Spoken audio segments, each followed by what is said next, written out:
Yun. So, ayan. Happy anniversary, Team Heaven at Iba. Happy birthday, Tol. Thank you, thank you. Tayo nagkasama, hanggang ngayon magkasama pa rin tayo.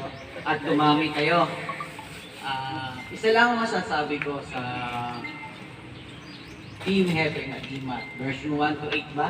Oo, tapos season 2, season 3. Yan. Isa lang masasabi ko. Yung aral nyo kay Hepe, pagyamanin nyo. Huwag lang kayong aasa sa isang aral. Kasi nakikita ko kay Hepe, maganda yung attention nyo sa inyo.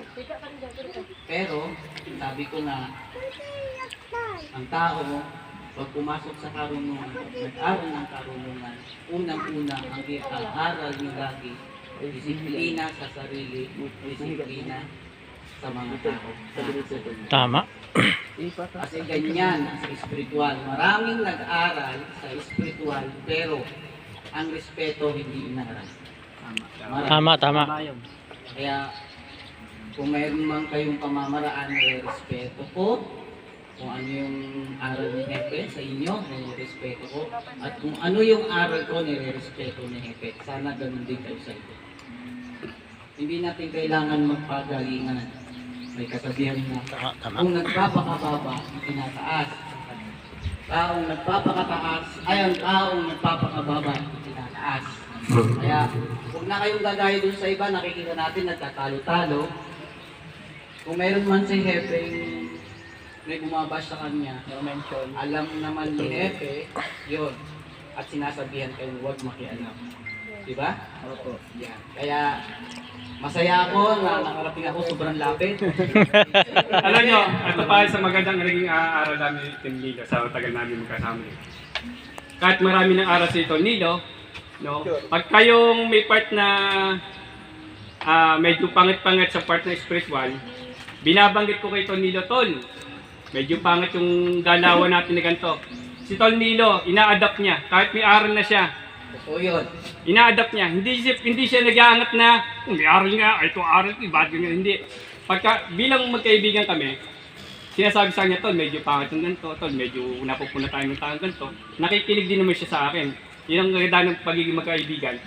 Kahit may aral ng isa't isa, nagkakapalitan pa rin kami ng disiplina na para ikagaganda lalo ni spiritual. Pati makinig kayo sa mga katabi.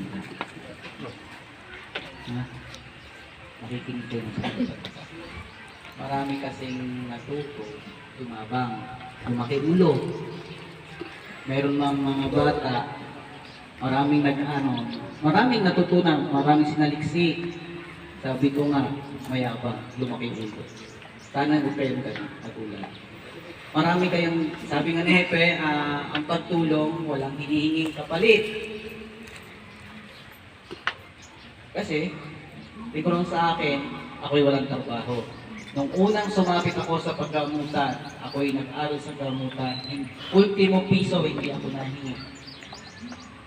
Hindi ako tumatanggap ng donasyon.